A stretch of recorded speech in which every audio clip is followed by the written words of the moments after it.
Donc je vais commencer mon intervention en langue française. Je la fais en tant que représentant d'une association française qui s'appelle Association française pour la promotion du patrimoine tunisien. Je m'occupe pour la promotion du patrimoine, je ne suis pas connu ici en Tunisie, malheureusement.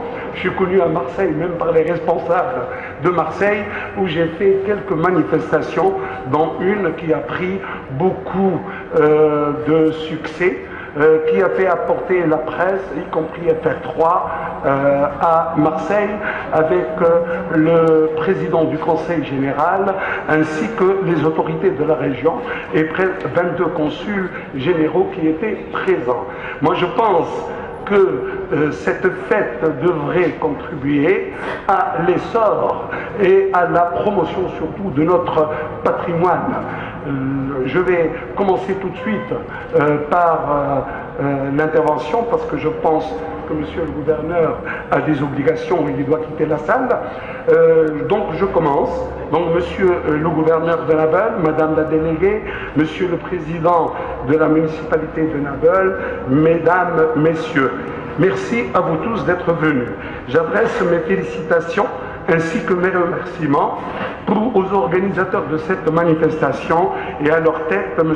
Hamad Iqort, président de l'Union locale de l'agriculture et de la pêche à Nabeul. Parmi les invités à cette manifestation figurent des francophones qui ne comprennent pas l'arabe et c'est pour cette raison qu'il m'a été demandé d'intervenir dans la langue française par souci de convivialité et d'amitié. C'est vraiment un grand honneur qui m'échoit. De tout temps et en pareille époque, Nabeul vit les bonnes senteurs de la fleur d'oranger. Et de tout temps, Nabeul perpétue la tradition de la distillation artisanale de ces fleurs issues d'un arbre qu'on appelle le bigaradier. Le fruit du bigaradier, appelé bigarade, est un agrume de la famille des rutacées. Son nom est Citrus aurantium. Citrus en grec veut dire citron et aurantium en latin veut dire doré. Le nom de bigaradier vient de bigarado qui en provençal veut dire bigarré. En arabe littéraire, le mot de naranj et non de l'aranj, c'est avec un N, est d'origine perse. Il nous renvoie en Chine et dans le sud-est asiatique au début de l'ère chrétienne, car il semblerait que le bigaradier a fait ses premières apparitions en Inde. Il est intéressant de noter qu'en Himalaya, il a été constaté que le bigaradier poussait d'une manière tout à fait spontanée. Le bigaradier est un ancêtre de l'orange. Inconnu des Grecs et des Romains antiques, il fut introduit en Palestine par les caravanes arabes et diffusé ensuite dans tout le Proche-Orient. Ce sont les croisés, en passant par l'Italie et l'Espagne, qui ont introduit le bigaradier en Europe vers le XIe siècle. Et ce sont les Portugais qui l'ont introduit en Amérique. On appelait la bigarade l'orange de Séville, car c'est dans cette ville qu'en France elle est arrivée. En Tunisie, le bigaradier a fait son apparition bien avant le protectorat français. Il est confirmé que ce sont les Arabes qui l'avaient introduit pour la cueillette de ces fleurs et qui s'en servaient à la distillation et pour l'obtention de l'eau de fleurs d'oranger. Rien ne se jette du bigaradier. Ces composantes interviennent dans des applications différentes, aussi bien dans le domaine de l'alimentaire que dans celui de la parfumerie, de la cosmétique ou de l'aromathérapie. Le tronc de l'arbre a toujours servi à fabriquer du bon charbon, utilisé surtout pour fumer la chicha.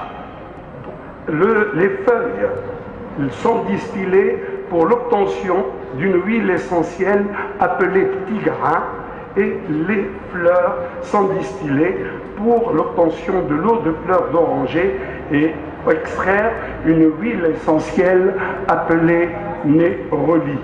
La chair de la bigarade étant amère, elle est utilisée pour la préparation d'une confiture ou d'une marmelade. Son écorce, appelée le zeste, distillée par expression ou pressurage, sert à différentes applications en parfumerie. Dans les pays du Maghreb et en Orient, l'eau de fleurs d'oranger est à la base de l'orangeade. Elle sert aussi à parfumer les pâtisseries, surtout les cornes de gazelle. Au Mexique, les fruits sont consommés secs et avec beaucoup de piment. En Égypte, le jus sert de base à la fabrication de base à un vin. Parmi les croyances, légendes et mythes célèbres rattachés à cet arbre, en voici quelques-uns. Le grand nombre de pépins dans la bigarade fait de ce fruit un symbole de fécondité.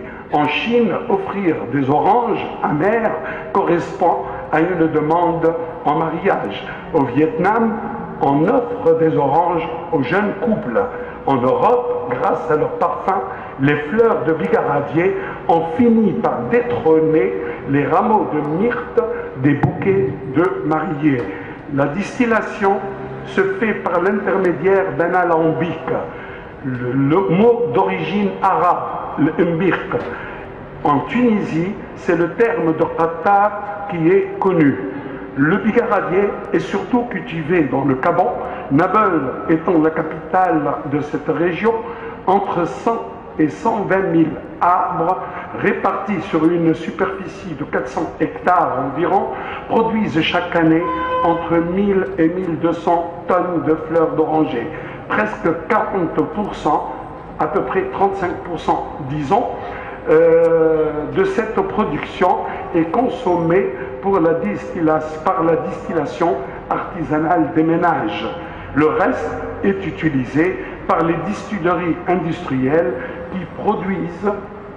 qui produisent selon les années 700 kg environ de néroli. Une huile essentielle exportée presque en totalité à des fins de surtout de parfumerie.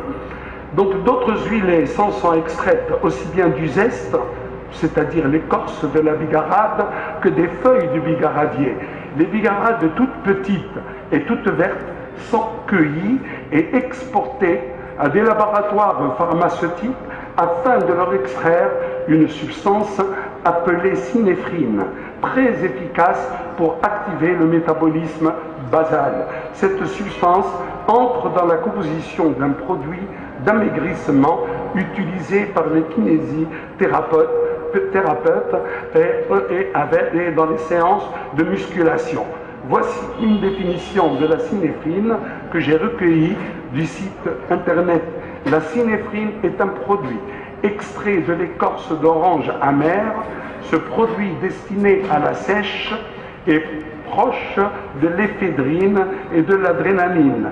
C'est un produit stimulant qui permet de faire des séances de musculation plus intenses tout en augmentant la thermogénèse pour sécher plus vite. La Tunisie compte 7 unités industrielles qui contribuent à l'essentiel de notre production. Elles sont concentrées dans un rayon de 25 km de Nabeul. L'intervention française en Tunisie dans la culture du bigaradier et dans la distillation industrielle de ces fleurs a été déterminante. Le bigaradier tunisien doit beaucoup son essor à des noms tels qu'Antoine Vial, Jean Muraour, la famille Figuira, Charles Portelli et Jean-Paul Guerlain. Aujourd'hui, les principales industries dans la distillation des fleurs et des plantes aromatiques sont celles des deux entreprises de Wahada, la Sapea de Chedi Brouja, le Cédan de la famille Slim et l'entreprise Orange à Rose, dirigée par M. Lazar El-Pir à Corba. La seule entreprise possédée actuellement par un Français est celle de Jean-Paul Guerlain. Elle est située sur la route de Som'a à Diyar Ben Salem.